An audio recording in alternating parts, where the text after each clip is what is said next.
നമ്മളിപ്പോൾ cyber security പഠിക്കുമ്പോൾ കേൾക്കുന്ന 1-2 ടേംസ് ആണ് റെഡ് ടീമിംഗ്, പെൻ ടെസ്റ്റിംഗ് മുതലായ ടേംസ്. അപ്പോൾ ഞാൻ മനസ്സിലാക്കിയിടത്തോളം സാറിപ്പോൾ ഒരുപാട് നാളായിട്ട് റെഡ് ടീമിങ്ങിൽ വർക്ക് ചെയ്യുന്ന ആളാണ്. അപ്പോൾ ഈ റെഡ് ടീമിങ്ങും പെൻ ടെസ്റ്റിങ്ങും തമ്മിലുള്ള വ്യത്യാസം എന്താണ്? റെഡ് ടീമിംഗ്, പെൻ ടെസ്റ്റിംഗ് എന്ന് പറയുന്ന 2 ടെർമിനോളജി ഉണ്ടല്ലോ. അത് ആവശ്യത്തിനും അനാവശ്യത്തിനുമായിട്ട് പല സമയത്തും ക്ലയൻസ് ആയാലും കൺസൾട്ടിങ് കമ്പനികളായാലും പലപ്പോഴും യൂസ് ചെയ്യുന്നതായിട്ട് കണ്ടിട്ടുണ്ട്. Red teaming, purple teaming, red teaming, penetration testing എന്നുള്ളതിൻ്റെ ഒരു ഡിഫൈൻ ചെയ്യേണ്ടത് ബേസിക്കലി അതിൻ്റെ ഒബ്ജക്റ്റീവ് എന്താണ്, ഒരു ഓർഗനൈസേഷൻ എന്താണോ അച്ചീവ് ചെയ്യാൻ ഉദ്ദേശിക്കുന്നത് ആ ഒബ്ജക്റ്റീവ് ബേസ് ചെയ്തിട്ട് വേണം ഈ പറഞ്ഞ പെനിട്രേഷൻ ടെസ്റ്റിംഗ് ആയാലും റെഡ് ടീമിംഗ് ആയാലും നമ്മൾ സെലക്ട് ചെയ്യാൻ. When I say objective should be defined. ഇപ്പോൾ ഒരു ഓർഗനൈസേഷനിൽ അവരുടെ ഒരു ഒബ്ജക്റ്റീവ് എന്ന് പറയുന്നത് maximum number of vulnerabilities identify ചെയ്യുക. മറ്റേ റെഡ് ടീമിംഗ് അതിനാണെങ്കിൽ കൂടുതൽ സൂട്ടബിൾ ആകുന്നത് പെനിട്രേഷൻ ടെസ്റ്റിംഗ് ആയിരിക്കും.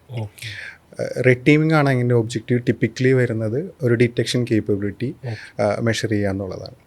അപ്പോൾ red teaming, purple teaming basic ഇത് അതിൻ്റെ ഒബ്ജക്റ്റീവ് അനുസരിച്ചിരിക്കും. രണ്ടാമത്തെ ഒരു കാറ്റഗറിയിൽ വരുന്നത് അത് ഡിഫൈൻ ചെയ്യേണ്ടത് ഒരു ഓർഗനൈസേഷൻ്റെ മെച്യൂരിറ്റി ലെവൽ, ഒരു സൈബർ സെക്യൂരിറ്റി മെച്യൂരിറ്റി ലെവൽ അനുസരിച്ചിട്ടായിരിക്കും റെഡ് ടീമിംഗ് ആണോ പർപ്പിൾ ടീമിംഗ് ആണോ ഒരു ഓർഗനൈസേഷൻ ഏറ്റവും സൂട്ടബിൾ ആവുന്നതെന്നുള്ളത് നമ്മൾ പറഞ്ഞു കൊടുക്കാനോ അല്ലെങ്കിൽ ആ ഓർഗനൈസേഷൻ ഡിസൈഡ് ചെയ്യാനോ.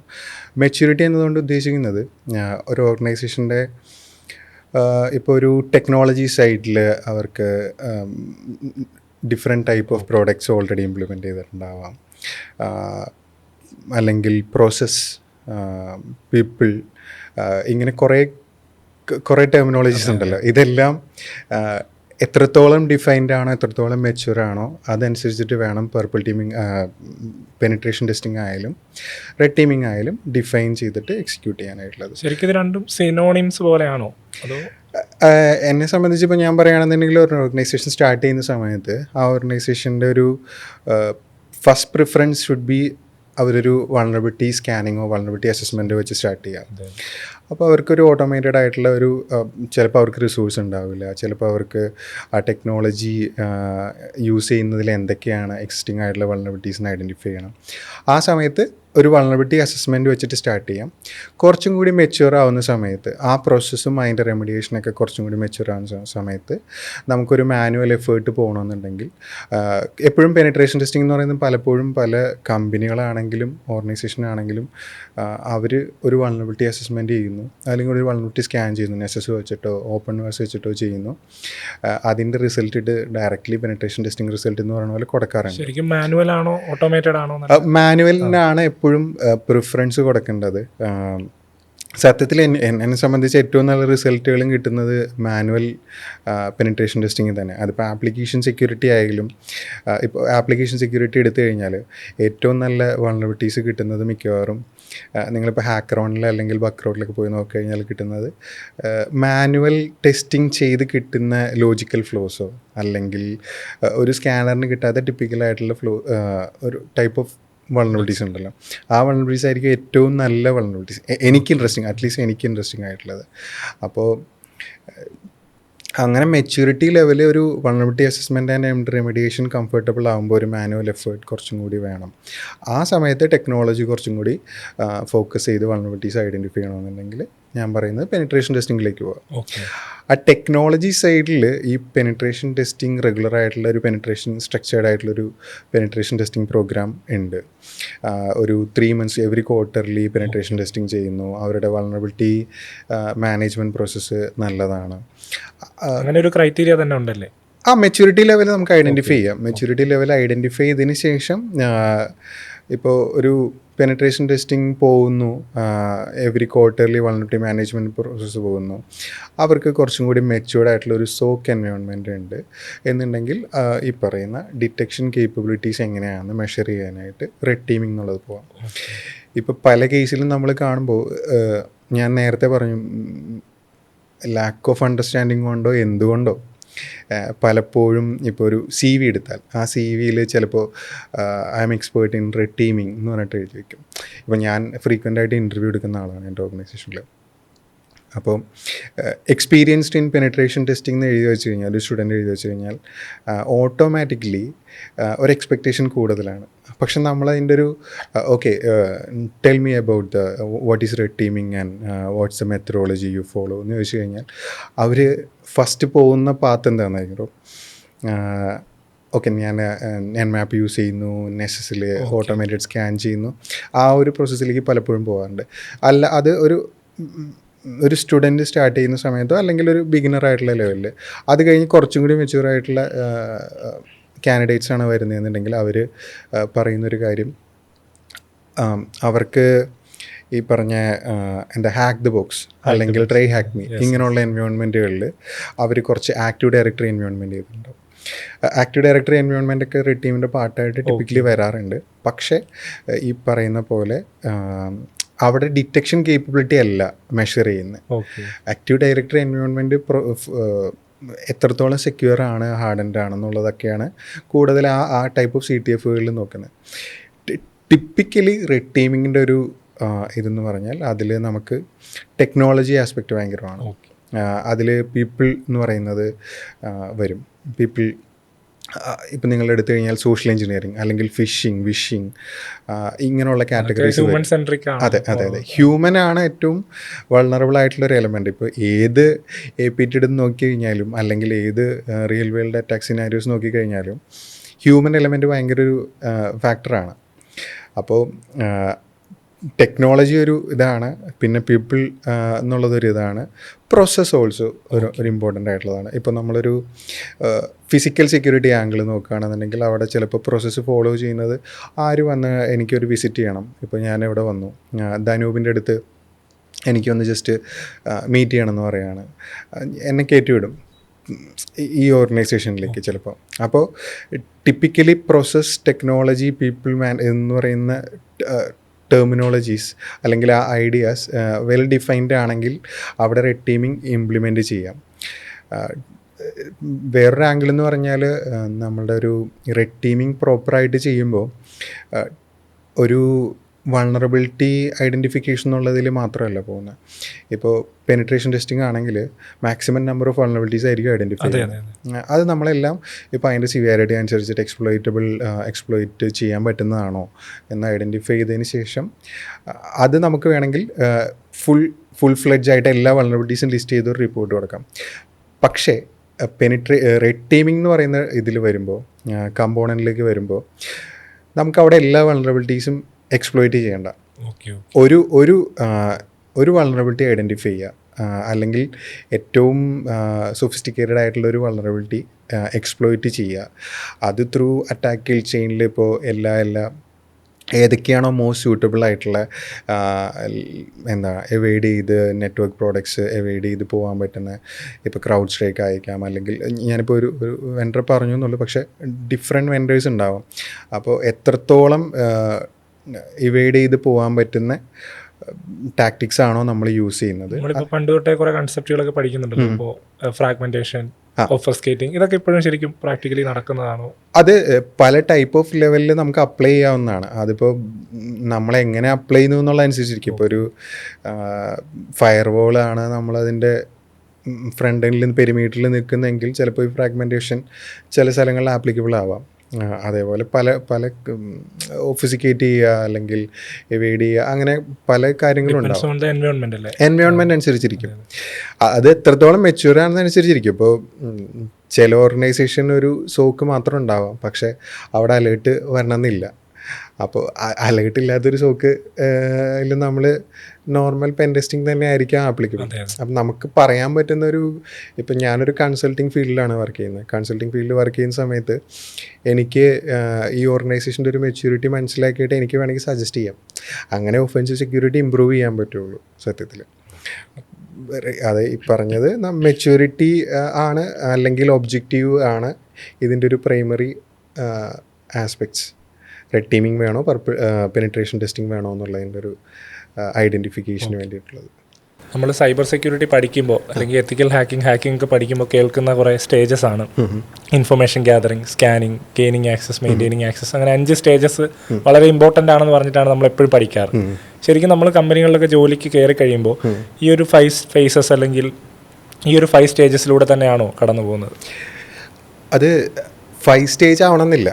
അതിപ്പോൾ നമ്മൾ എന്ത് കമ്പോണൻ്റ് ആണോ നമ്മൾ എക്സിക്യൂട്ട് ചെയ്യുന്നത്. ഇപ്പോൾ ചിലപ്പോൾ ആപ്ലിക്കേഷൻ സെക്യൂരിറ്റി ആയിരിക്കാം, അല്ലെങ്കിൽ ഇൻഫ്രാസ്ട്രക്ചർ സെക്യൂരിറ്റി ആയിരിക്കാം, അല്ലെങ്കിൽ പർപ്പിൾ ടീമിംഗ് ആയിരിക്കാം, റെഡ് ടീമിംഗ് ആയിരിക്കാം, അഡ്വൈസറി സിമ്പിൾ ഏതും ആവട്ടെ. എപ്പോഴും നമ്മൾ ഇപ്പം ധനു പറഞ്ഞ സമയത്ത് അത് 5 സ്റ്റേജ് എന്ന് പറഞ്ഞല്ലോ. അതിൻ്റെ ഒരു ബേസ് ആ ടൈപ്പ് ഓഫ് 5 സ്റ്റേജസ് ഒക്കെ തന്നെയാണ്. അതെങ്ങനെ വേണമെങ്കിലും നമുക്ക് ഡിസൈഡ് ചെയ്യാം, എങ്ങനെ വേണമെങ്കിലും നമുക്ക് പ്രസൻറ്റ് ചെയ്യാം. ഇതിലൊരു പ്രധാനപ്പെട്ട കാര്യം എന്ന് വെച്ച് കഴിഞ്ഞാൽ ഇത് എന്തിനാണ് ഈ 5 സ്റ്റേജസ് എന്ന് പറയുന്നതെന്നറിയോ? ഒരു ഫേസ്ഡ് അപ്രോച്ച് ആണെങ്കിൽ നമ്മൾ ഏത് ടൈപ്പ് ഓഫ് പെനിട്രേഷൻ ടെസ്റ്റിംഗ് ആണെങ്കിലും, അല്ലെങ്കിൽ ഒഫൻസീവ് സെക്യൂരിറ്റിയിലുള്ള ഏത് ടൈപ്പ് ഓഫ് കമ്പോണൻറ്റ് ടെസ്റ്റിംഗ് ആണെങ്കിലും വരുന്നതെങ്കിൽ അതിൽ ഫേസ്ഡ് അപ്രോച്ച് എന്ന് പറയുമ്പോൾ അതൊരു സ്ട്രക്ചേർഡ് അപ്രോച്ചാണ്.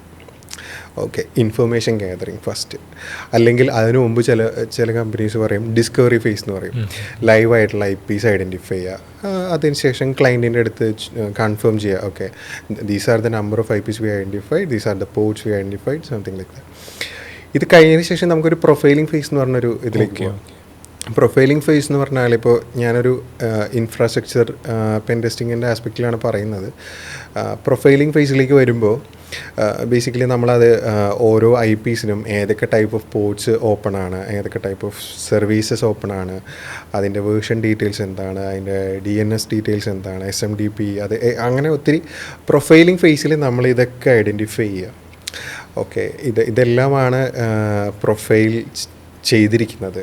അല്ലെങ്കിൽ ചിലപ്പോൾ നിങ്ങളൊരു അഡ്മിനിസ്ട്രേറ്റീവ് പാനൽ ഐഡൻറ്റിഫൈ ചെയ്തിട്ടുണ്ട് ആപ്ലിക്കേഷൻ സൈഡിലാണെങ്കിൽ, അല്ലെങ്കിൽ ആപ്ലിക്കേഷൻ്റെ ഒരു അണ്ടർലൈങ് ടെക്നോളജി ഇതാണ് യൂസ് ചെയ്യുന്നത്, അതിൻ്റെ ലൈബ്രറീസ് ഇതാണ് യൂസ് ചെയ്യുന്നത്. ഇതൊക്കെ പ്രൊഫൈലിംഗ് ഫേസിൽ വരുന്ന കുറേ കാര്യങ്ങളാണ്. പ്രൊഫൈലിംഗ് ഫേസ് നോർമലി കഴിഞ്ഞ് കഴിഞ്ഞാൽ നെക്സ്റ്റ് ഫേസ് വരുന്നത് വൾനറബിലിറ്റി ഐഡൻറ്റിഫിക്കേഷനാണ്. വൾനറബിലിറ്റി ഐഡൻറ്റിഫിക്കേഷനിൽ നമുക്ക് ഒരു ഓട്ടോമേറ്റഡ് അപ്രോച്ച് ഉണ്ടാവും, ഒരു മാനുവൽ അപ്രോച്ച് ഉണ്ടാവും. അത് ഓരോ എക്സ്പീരിയൻസ്ഡ് ആയിട്ടുള്ള ടെസ്റ്റേഴ്സിൻ്റെ അവർ ഫോളോ ചെയ്യുന്ന മെത്തഡോളജി ഉണ്ടാവും. പല ടൂൾസും ആയിരിക്കും അവർ യൂസ് ചെയ്യുന്നത്. ഇപ്പോൾ നെറ്റ്വർക്കിനാണെങ്കിൽ ചിലപ്പോൾ നെസസ് യൂസ് ചെയ്യാം, അല്ലെങ്കിൽ പലതും ഉണ്ടാവും. ഞാൻ ടൂൾ സ്പെസിഫിക് ആയിട്ട് ഞാൻ പോകുന്നില്ല. വൾനറബിലിറ്റി ഐഡൻറ്റിഫൈ ചെയ്ത് കഴിഞ്ഞാൽ നമുക്ക് നെക്സ്റ്റ് ഫേസ് എന്ന് പറഞ്ഞാൽ ഒരു അറ്റാക്ക് പാത്ത് അല്ലെങ്കിൽ എക്സ്പ്ലോയിറ്റേഷൻ ഫേസ് എന്ന് പറയും. ഓക്കെ, ഈ എക്സ്പ്ലോയിറ്റേഷൻ ഫേസിൽ നമ്മൾ ഡിഫൈൻ ചെയ്യണം. ഓക്കെ, ഇത് ഒരു പോസിബിൾ അറ്റാക്ക് പാത്താണ്, നമ്മൾ അണ്ടർസ്റ്റാൻഡ് ചെയ്ത് കഴിഞ്ഞാൽ നമുക്ക് പോവാം. അപ്പോൾ അതിൽ ഫസ്റ്റ് ഫേസ് എന്ന് പറഞ്ഞാൽ ഒരു ഇനീഷ്യൽ കോംപ്രമൈസ് ആയിരിക്കാം. ഇപ്പോൾ ടിപ്പിക്കലി ഇപ്പോൾ ഞാൻ പറഞ്ഞൊരു മെത്തഡോളജി വെച്ചിട്ട് പറഞ്ഞാൽ ഇത് ഒരുപാട് ബ്രോഡാണ്. നമ്മൾ വിചാരിക്കുന്ന പോലെ 5 സ്റ്റേജ് എന്ന് പറഞ്ഞാലും അത് നമ്മളെങ്ങനെ ഡിഫൈൻ ചെയ്യണോ അല്ലെങ്കിൽ നമ്മളെങ്ങനെ റെപ്രസെൻറ്റ് ചെയ്യുന്നതനുസരിച്ചിരിക്കും. 5 സ്റ്റേജ് എന്ന് പറയുന്നതിൽ തെറ്റൊന്നുമില്ല. അതിൽ ഇപ്പോൾ 5 സ്റ്റേജ് എന്നുള്ളത് അത് 10 സ്റ്റേജ് ആക്കാം. ഫേസ്ഡ് അപ്രോച്ച് വന്നെന്ന് മാത്രമേ ഉള്ളൂ. ഒരു ഫേസ്ഡ് അപ്രോച്ച് വരുമ്പോൾ ആ ഓർഗനൈസേഷൻ്റെ ടെസ്റ്റിംഗ് അല്ലെങ്കിൽ ആ ടെസ്റ്ററുടെ ടെസ്റ്റിംഗ് മെത്തഡോളജി സ്ട്രക്ചേർഡ് ആണെന്ന് മനസ്സിലാക്കാൻ വേണ്ടി മാത്രമേ ഉള്ളൂ ഞാൻ അങ്ങനെ പറയുന്നു. എപ്പോഴും ഫേസ്ഡ് അപ്രോച്ചിലേക്ക് പോകുന്നതാണ് നല്ലത്. കാരണം നമ്മൾക്ക് ഒരു ടെസ്റ്ററെ സംബന്ധിച്ചിട്ടാണെങ്കിൽ അയാളെ ഫേസിൽ ഇന്ന ടൈപ്പ് ഓഫ് സാധനങ്ങളാണ്. നമ്മളെങ്ങനെയാണ് ഒരു ഫേസ് ഡിഫൈൻ ചെയ്യേണ്ടതെന്ന് അറിയോ? ആ ഫേസിൽ പർട്ടിക്കുലർ ഫേസിൽ എന്താണ് നമ്മൾ അതിൻ്റെ ഗോള്. നെക്സ്റ്റ് വരുന്നതെന്ന് വെച്ച് കഴിഞ്ഞാൽ അതെങ്ങനെ സബ് കാറ്റഗറീസ് ആയിട്ട് നമുക്ക് ടാസ്കുകളായിട്ട് സബ് ടാസ്കുകളായിട്ട് നമുക്ക് ഇത് ചെയ്യാം, ഡിഫൈൻ ചെയ്യാം. ഈ സബ് ടാസ്കുകളിൽ നമ്മൾ ഓരോ ടൂൾസ് കറസ്പോണ്ടിങ് ആയിട്ട് എക്സിക്യൂട്ട് ചെയ്യുന്ന സമയത്ത് ആ ടൂൾസിന് കറസ്പോണ്ടിങ് ആയിട്ടുള്ള ഔട്ട്പുട്ട് എന്നിങ്ങനെ അനലൈസ് ചെയ്യണം. ഇതാണ് ഒരു ഫേസ് എന്ന് പറയുന്നത്. ഈ ഫേസ് നമുക്ക് എത്ര ഡീപ്പ് ചെയ്ത് പോകാൻ പറ്റുമോ അത്രത്തോളം പോയി കഴിഞ്ഞാൽ നമുക്ക് ടെസ്റ്ററെ സംബന്ധിച്ച് നല്ലതാണ്. ഓർഗനൈസേഷനാണെങ്കിലും ഒരു ടീമാണെങ്കിലും ഇപ്പോൾ ഒരു ക്ലയൻറ്റിനെ സംബന്ധിച്ചാണെങ്കിലും അത്രയും ഡീപ്പ് ഡൗൺ ചെയ്ത് പോയിട്ടുണ്ടെങ്കിൽ ആ ഔട്ട്പുട്ടിനൊരു ഇതുണ്ട്. ഇപ്പം നമുക്ക് ചിലപ്പോൾ ഒരു ഫൈൻഡിങ് കിട്ടില്ല ചില ടെസ്റ്റിലൊക്കെ, ഇത്രയും മെച്ചുവേർഡ് ആയിട്ടുള്ള ക്ലയൻ്റ് ആണെങ്കിൽ. അപ്പോൾ നമുക്ക് പോകാൻ പറ്റുമെന്ന് വെച്ച് കഴിഞ്ഞാൽ ഓക്കെ, നമ്മൾ ഫോളോ ചെയ്യുന്ന മെത്തഡോളജി അല്ലെങ്കിൽ ഫേസ്ഡ് അപ്രോച്ചിൽ ഇന്ന ടെസ്റ്റ് കേസസ് നമ്മൾ എക്സിക്യൂട്ട് ചെയ്തിട്ടുണ്ട്. അത് ക്ലയൻറ്റിന് കൊടുക്കുന്ന ഒരു കോൺഫിഡൻസ് വേറെയാണ്. കാരണം ഓക്കെ, ഇത്രത്തോളം ടെസ്റ്റ് കേസസ് അവർ എക്സിക്യൂട്ട് ചെയ്തിട്ടുണ്ട്. അപ്പം വേറെ എന്താണോ ഫോക്കസ് ചെയ്യേണ്ടത് അത് വേണമെങ്കിൽ ഫോക്കസ് ചെയ്യാവുന്നതാണ് അവർക്ക്. അപ്പോൾ ഫേസ്ഡ് അപ്രോച്ച് എന്നുള്ളത് എപ്പോഴും നല്ലത് തന്നെയാണ്. അത് 5 അല്ലെങ്കിൽ 10 ആയാലും എത്രയായാലും നല്ലത് തന്നെയാണ്. നല്ല രീതിയിൽ ചെയ്താൽ അവർക്ക് അതെ അതെ.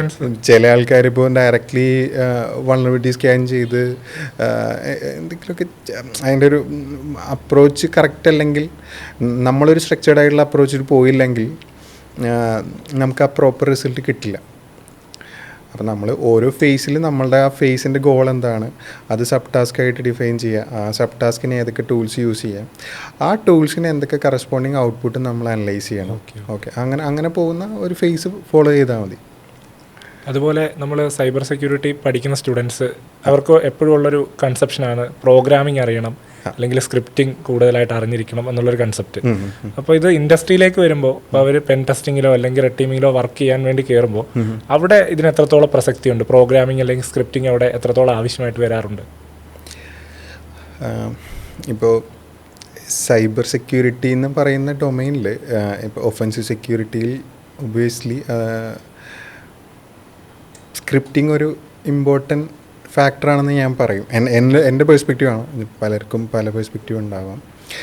ഞാൻ പറയുകയാണെന്നുണ്ടെങ്കിൽ സ്ക്രിപ്റ്റിംഗ് അറിഞ്ഞിരിക്കുന്നത് എപ്പോഴും നല്ലതാണ്. അറ്റ്ലീസ്റ്റ് നമുക്ക് ആ കോഡ് എന്താണ് ചെയ്യുന്നതെന്നുള്ള അതിൻ്റെ ഒരു അണ്ടർലൈങ് ലോജിക്ക് മനസ്സിലാക്കാൻ പറ്റിയാൽ ആ ഒരു ഇതെങ്കിലും വേണം. ഞാൻ പറയുന്ന ഒരു സൂപ്പർ ഒരു UA ലെവൽ എക്സ്പെർട്ടൈസ് എന്ന് പറയാൻ പറ്റില്ല, പക്ഷെ നമുക്കൊരു അണ്ടർസ്റ്റാൻഡിങ് വേണം. അറ്റ്ലീസ്റ്റ് ഒരു കുറച്ച് ടൈപ്പ് ഓഫ് ഇപ്പം നമ്മളൊരു ആപ്ലിക്കേഷൻ സെക്യൂരിറ്റിയിലേക്ക് പോവുകയാണെങ്കിൽ എന്തായാലും കുറച്ചും കൂടി ഒരു പ്രോഗ്രാമിംഗ് അറിഞ്ഞാൽ അതിനൊരു അഡ്വാൻറ്റേജ് ഉണ്ട്. നെറ്റ്വർക്കിംഗ് ഇൻഫ്രാസ്ട്രക്ചർ ലെവലിലുള്ള പെൻ ടെസ്റ്റിംഗ് ആണെങ്കിൽ പോലും അതിന് കുറേ അഡ്വാൻറ്റേജ് ഉണ്ട്. ഇപ്പോൾ കുറേ എക്സാമ്പിൾസ് പറയാം നമുക്കിപ്പോൾ. ഇപ്പോൾ നമ്മളൊരു ആപ്ലിക്കേഷൻ്റെ ജാവ സ്ക്രിപ്റ്റ് നോക്കുന്നു അല്ലെങ്കിൽ ക്ലയൻറ്റ് സൈഡ് കോഡുകൾ നോക്കുന്നു. ആ സമയത്ത് നമുക്ക് കുറച്ചും കൂടി നമുക്ക് അതിൻ്റെ ഒരു കോഡിംഗ് ലെവൽ ബാക്ക്ഗ്രൗണ്ട് അല്ലെങ്കിൽ സ്ക്രിപ്റ്റിംഗ് ലെവൽ അറിയാമെന്നുണ്ടെങ്കിൽ നമുക്ക് കുറച്ച് മനസ്സിലാക്കാം. ഓക്കെ, ഇവിടെ ഒരു ഡോം ബേസ്ഡ് എക്സസൈസ് നമുക്ക് പോസിബിളാണ്. ഇപ്പോൾ ചിലപ്പോൾ ഒരു സ്കാനർ നമുക്കൊരു ഡോം ബേസ്ഡ് എക്സസൈസ് എന്ന് പറയുമായിരിക്കും, പക്ഷെ അത് എങ്ങനെ എക്സ്പ്ലോയിറ്റ് ചെയ്യണം, എക്സിക്യൂട്ട് ചെയ്യണം എന്നുള്ളത് നമുക്കറിയാൻ പറ്റില്ല. അപ്പോൾ അവിടെ ഒരു സ്ക്രിപ്റ്റിംഗ് അറിയാമെന്നുണ്ടെങ്കിൽ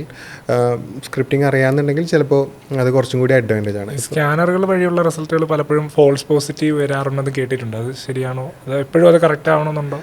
സ്കാനർ ഫുള്ളി ഒരു ഡിപ്പെൻഡൻറ്റ് ചെയ്യരുത് ഒരിക്കലും ഒരു ടെസ്റ്റ്. അറ്റ്ലീസ്റ്റ് ഒരു 20-30% ഒക്കെ അതിന് ഒരു ഇമ്പോർട്ടൻസ് കൊടുക്കാൻ പറ്റുള്ളൂ. ഇപ്പോൾ പല സ്കാനറും നല്ല സ്കാനേഴ്സ് ഉണ്ട്, ഒത്തിരി വൾണറബിലിറ്റി സ്കാനേഴ്സ് ഉണ്ട്. ഇപ്പോൾ സോഴ്സ് കോഡ് റിവ്യൂ ചെയ്യുന്ന ടൂളുകളുണ്ട്, അതിലൊക്കെ ഫോൾസ് പോസിറ്റീവ് എന്തായാലും വരും. ഫോൾസ് പോസിറ്റീവ് ഇല്ലാത്ത ടൂളുകളൊന്നുമില്ല. അതിപ്പോൾ നമ്മൾ കസ്റ്റം എഴുതിയ ടൂളാണെങ്കിലും അതിന് ഫോൾസ് പോസിറ്റീവ് ഉണ്ടാവും. അപ്പം അതിന് കംപ്ലീറ്റ്ലി റിലേ ചെയ്യരുത്. ഞാൻ പറയുന്നത് ഫുള്ളായിട്ടുള്ള അതിൻ്റെ റിസൾട്ട് അനലൈസ് ചെയ്യുക, മാനുവലി നമ്മൾ വെരിഫൈ ചെയ്യുക. അവിടെയാണ് ഒരു മാനുവൽ പെൻ ടെസ്റ്ററുടെ ഒരു ഇമ്പോർട്ടൻസ് വരുന്നത്. ശരിക്കും നമുക്കൊരു സ്ക്രിപ്റ്റിങ്ങിൻ്റെ ഒരു ഇമ്പോർട്ടൻസ് പറഞ്ഞല്ലോ. ഇപ്പോൾ പലപ്പോഴും നമ്മൾ ഈ ടൂളുകൾ യൂസ് ചെയ്യായിരിക്കും, ബർബ് സ്യൂട്ട് യൂസ് ചെയ്യായിരിക്കും അല്ലെങ്കിൽ നെസസ് യൂസ് ചെയ്യായിരിക്കും. പക്ഷെ നമുക്ക് സ്ക്രിപ്റ്റിംഗ് അറിയാമെന്നുണ്ടെങ്കിൽ ഒരു അഡ്വാൻറ്റേജ് എന്താണെന്നറിയോ? ഇപ്പോൾ ഒരു ഓട്ടോമേറ്റഡ് ടൂൾ എഴുതിയ ഒരാളുടെ ഒരു ആ പേഴ്സ്പെക്റ്റീവിൽ പുള്ളി ഒരു ലോജിക്കലായിരിക്കും എഴുതിയിരിക്കുന്നത്. ഓക്കെ, അങ്ങനെ അതിൻ്റെ റെസ്പോൺസ് വെച്ചിട്ടായിരിക്കാം പുള്ളി ആ വൾണറബിലിറ്റി ഐഡൻറ്റിഫൈ ചെയ്യുന്നത്. പക്ഷെ നമുക്ക് അതിൻ്റെ ഒരു സ്ക്രിപ്റ്റിംഗ് നോളജ്, ഒരു കോഡിംഗ് നോളജ് ഉണ്ടെങ്കിൽ നമുക്കത് കുറച്ചും കൂടി ടീക്ക് ചെയ്യാൻ പറ്റും, കുറച്ച് മോഡിഫിക്കേഷൻ വരുത്താം. അല്ലെങ്കിൽ ഓക്കെ, എൻ്റെ സിനാരിയോക്ക് കുറച്ചും കൂടി ആപ്റ്റായിട്ട് ഇന്ന പോലെ എഴുതാൻ പറ്റും. അപ്പോൾ ആ സ്ക്രിപ്റ്റിംഗ് നോളജ് ഉണ്ടെങ്കിൽ ചിലപ്പോൾ കുറച്ചും കൂടി നന്നായിട്ട് ഇത് ചെയ്യാൻ പറ്റും. ഇപ്പോൾ ചില കേസിൽ ഇപ്പോൾ നമ്മൾ നേരത്തെ റെഡ് ടീമിങ് ഇത് ചെയ്തല്ലോ. അപ്പോൾ നമുക്ക് കുറച്ച് ഇപ്പോൾ വളരെ റെസ്ട്രിക്റ്റഡ് ആയിട്ടുള്ള എൻവയോൺമെൻറ്റാണ് അല്ലെങ്കിൽ മെച്യൂർഡ് ആയിട്ടുള്ള എൻവയോൺമെൻറ്റുകളിലാണ് നമ്മൾ റെഡ് ടീമിങ് ചെയ്യുന്നതെന്നുണ്ടെങ്കിൽ നമ്മൾ ചിലപ്പോൾ അവിടെ കുറച്ചൊരു ഈ പറഞ്ഞ കോഡിങ് സ്കില്ല് ഇതായിട്ട് വരും. കാരണം നമുക്കവിടെ ഇപ്പോൾ ഒരു ഫിഷിംഗ് സിനാരിയോ ചെയ്യുന്നു എന്ന് വിചാരിച്ചു. അപ്പോൾ ആ ഫിഷിംഗ് സിനാരിയോയിൽ കോഡിങ് കൊണ്ട് നമുക്കത് കുറച്ചും കൂടി ഒഫിസിക്കേറ്റ് ചെയ്ത് എഴുതാൻ പറ്റും, അല്ലെങ്കിൽ നമ്മളുടെ ലോജിക്ക് വെച്ച് ഒഫിസിക്കേറ്റ് ചെയ്യാൻ പറ്റും, അല്ലെങ്കിൽ നമ്മളുടെ ക്രിപ്റ്റേഴ്സ് യൂസ് ചെയ്യാൻ പറ്റും. അപ്പോൾ അതൊക്കെ പെട്ടെന്ന് ഡിറ്റക്റ്റ് ചെയ്യില്ല. രണ്ടാമത്തെ ഒരു ആംഗിൾ എന്ന് പറഞ്ഞാൽ ഈ റെഡ് ടീം ചെയ്യുന്ന സമയത്ത് ഇപ്പോൾ നമ്മളൊരു എൻവയോൺമെൻറ്റിൽ ഒരു ഇനീഷ്യൽ ആക്സസ് കിട്ടി. ആ ഇനീഷ്യൽ ആക്സസ് കിട്ടിക്കഴിഞ്ഞാൽ ശരിക്കും അവിടെ നിന്ന് ചിലപ്പോൾ മൂവ് ചെയ്യണമെന്നുണ്ടെങ്കിൽ ചിലപ്പോൾ പറ്റിയെന്ന് വരില്ല. ഓൾറെഡി നോൺ ആയിട്ടുള്ള ടെക്നിക്സ് അല്ലെങ്കിൽ ബൈനറീസ് അങ്ങനത്തെ സാധനങ്ങളിൽ വരുമ്പോൾ ചിലപ്പോൾ ഡിറ്റക്ഷൻ ഭയങ്കര ഇതായിരിക്കാം. അപ്പോൾ നമുക്ക് ഈ പറഞ്ഞ ഒരു DLL ഫയലിൻ്റെ APIs മനസ്സിലാക്കാൻ പറ്റിയാൽ അങ്ങനെയൊക്കെ വന്നാൽ നമുക്ക് കുറച്ചും കൂടി അഡ്വാൻറ്റേജ് ആണ്. പലപ്പോഴും സ്ക്രിപ്റ്റിംഗ് എന്നുള്ളത് എപ്പോഴും അഡ്വാൻറ്റേജ് ആണ്. ഇപ്പോൾ സ്ക്രിപ്റ്റ് എന്താണ് ചെയ്യുന്നതെന്നുള്ളത് മനസ്സിലാക്കാൻ പറ്റും. ഇപ്പോൾ AI ഉള്ള സമയത്ത് സ്ക്രിപ്റ്റ് എന്നുള്ളതിന് നമ്മളുടെ ഐഡിയ പറഞ്ഞു കൊടുത്താൽ ഇതാണ് സിനാരിയോ എന്ന് പറഞ്ഞ സ്ക്രിപ്റ്റ് തന്നെ വരും. പക്ഷെ അതും എന്താണ് ചെയ്യുന്നതെന്നുള്ള ലോജിക്ക് നമുക്ക് മനസ്സിലാക്കാനുള്ളൊരു നോളജ് നമുക്ക് വേണം. ഫുള്ളി ഒരു കോഡിങ് ഒന്നും വേണമെന്ന് ഞാൻ പറയില്ല. അറ്റ്ലീസ്റ്റ് ഈ പറയുന്ന കാര്യങ്ങളൊക്കെ മനസ്സിലാക്കാൻ, എന്താണ് ആ കോഡിൻ്റെ ലോജിക്ക് എന്താണെന്ന് മനസ്സിലാക്കാനുള്ളൊരു ഒരു ഇതുണ്ടെങ്കിൽ നന്നായിരിക്കും. പിന്നെ കുറച്ചും കൂടി ഉണ്ടല്ലോ, നമ്മളിപ്പോൾ ഒരു ഓർഗനൈസേഷനിലേക്ക് വർക്ക് ചെയ്യുന്ന സമയത്ത് ഇപ്പോൾ ഒരു റീസെൻ്റ് ആയിട്ടൊരു എക്സാമ്പിൾ പറയാം. എൻ്റെ ടീമിലൊരു ഒരു പയ്യനുണ്ട്. പുള്ളി ക്ലൗഡ് പെൻ ടെസ്റ്റിങ് ചെയ്യാണ്. ക്ലൗഡ് പെൻ ടെസ്റ്റിങ് അഷൂർ എൻവയോൺമെൻറ്റിലാണ് ചെയ്യുന്നത്. അപ്പോൾ നമ്മൾ സ്റ്റാർട്ട് ചെയ്യുന്ന സമയത്ത് നമ്മളത് പെൻ ടെസ്റ്റ് ചെയ്ത് സ്റ്റാർട്ട് ചെയ്യുമ്പോൾ ഒരു ഇനീഷ്യൽ കോംപ്രമൈസ് കിട്ടി. അത് കഴിഞ്ഞ് നോക്കുമ്പോൾ ഒരു സബ്സ്ക്രിപ്ഷൻ നമുക്ക് ഓൺ ചെയ്യാം. ആ സബ്സ്ക്രിപ്ഷനിൽ നിന്ന് ഡിഫറെൻറ്റ് ടൈപ്പ് ഓഫ് സബ്സ്ക്രിപ്ഷനിലേക്ക് പോകുന്ന സമയത്ത് നമുക്ക് ചിന്തിക്കുന്നതിലും അധികമാണ് അവരുടെ അഷൂർ ഇൻഫ്രാസ്ട്രക്ചറിൽ എന്നുള്ളത്. അപ്പോൾ ഈ എല്ലാത്തിലും പോയി നമുക്ക് ചെക്ക് ചെയ്യൽ ഭയങ്കര ബുദ്ധിമുട്ടാണ്. അപ്പോൾ ഇപ്പോൾ ഒരു ആ എൻവയോൺമെൻറ്റിൽ പുള്ളി ചെയ്തവരെന്ന് വെച്ചാൽ പുള്ളി ചെയ്ത ടെസ്റ്റ് കേസസുകൾ അല്ലെങ്കിൽ അറിയാവുന്ന ടെസ്റ്റ് കേസസുകൾ എല്ലാം ഓട്ടോമേറ്റ് ചെയ്തു. ഓട്ടോമേറ്റ് ചെയ്തതെന്ന് വെച്ച് കഴിഞ്ഞാൽ ഇപ്പോൾ ഒരു ലോജിക് ആപ്പിൽ എന്തൊക്കെ ചെയ്യാം, അല്ലെങ്കിൽ ഒരു ഐഡൻറ്റിറ്റി ആക്സസ് മാനേജ്മെൻറ്റിൽ എന്തൊക്കെ ചെയ്യാം, അല്ലെങ്കിൽ സ്റ്റോറേജ് അക്കൗണ്ട്സിൽ എന്തൊക്കെ നമുക്ക് ചെക്ക് ചെയ്യാം എന്നുള്ളതൊക്കെ ഇങ്ങനെ ഓട്ടോമേറ്റ് ചെയ്തു. അത് സ്ക്രിപ്റ്റിംഗ് ചെയ്യുമ്പോൾ ഒരു ഗുണം എന്ന് വെച്ച് കഴിഞ്ഞാൽ ഇത് ഓട്ടോമാറ്റിക്കലി പോയി അറ്റ്ലീസ്റ്റ് നമ്മളുടെ ഒരു ബേസിക് ലെവലിലുള്ള ഇത് വെരിഫൈ ചെയ്യുമ്പോൾ ഇങ്ങനെ ടൈം അത്രയും സേവ് ചെയ്യാൻ പറ്റും. നമുക്ക് കുറേ കാര്യങ്ങൾ അങ്ങനെ ഒരു സ്ക്രിപ്റ്റിങ്ങിന് ഇതുണ്ട്. പിന്നെ ഞാൻ പറഞ്ഞു വന്ന ഒരു ഓർഗനൈസേഷനിലേക്ക് വർക്ക് ചെയ്യുമ്പോൾ ഇങ്ങനെ നമ്മളൊരു സ്ക്രിപ്റ്റിംഗ് ഒക്കെ അറിയാമെന്നുണ്ടെങ്കിൽ കുറേ കാര്യങ്ങൾ ഓട്ടോമേറ്റ് ചെയ്യാം. അതിൻ്റെ ഒരു ഗുണം എന്ന് വെച്ചാൽ നമ്പർ ഓഫ് മാനുവൽ അവേഴ്സ് കുറേ സേവ് ചെയ്യും. നമുക്ക് കുറച്ചും കൂടി റിസർച്ച് ഫോക്കസ് ചെയ്തിട്ട് നമുക്ക് ചെയ്യാൻ പറ്റും അങ്ങനെ ചെയ്യുമ്പോൾ. പിന്നെ രണ്ടാമത്തെ ഒരു കാര്യം എന്ന് വെച്ച് കഴിഞ്ഞാൽ നമുക്ക് കുറേ കാര്യങ്ങൾ ഷോക്കേസ് ചെയ്യാം. ഇത്ര ടൈപ്പ് ഓഫ് ഓട്ടോമേഷൻ ചെയ്തു, അപ്പോൾ ബിസിനസ്സിന് ഇത്ര നമ്പർ ഓഫ് അവേഴ്സ് സേവ് ചെയ്തു.